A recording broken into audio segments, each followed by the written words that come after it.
Carrot oil వేసాను. పోపు దినుసులు వేసుకుంటున్నామండి. కాకరకాయ ఇష్టపడని వాళ్ళు కూడా కాకరకాయ కర్రీ తినేస్తారండి. ఇలా చేస్తే చాలా టేస్టీగా ఉంటుంది.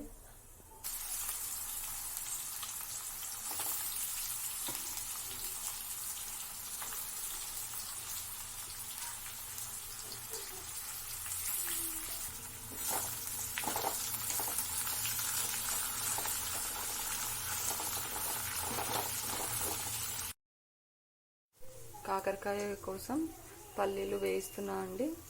పల్లీలు, కొబ్బరి. చూడండి కాకరకాయ వేగిపోతున్నాయండి.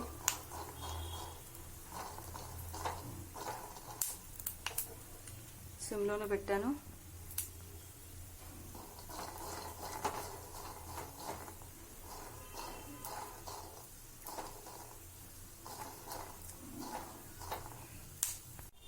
పల్లీలు, కొబ్బరి, వెల్లుల్లి,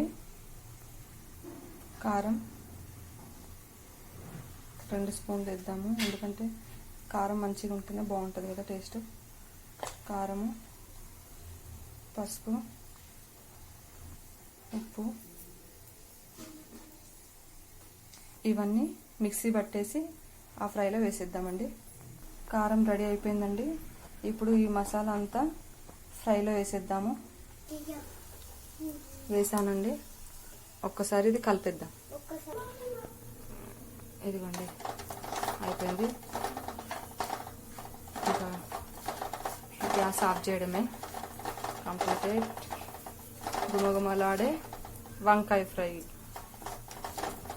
చాలా టేస్టీగా ఉంటుంది. ఎవరైనా తింటారు.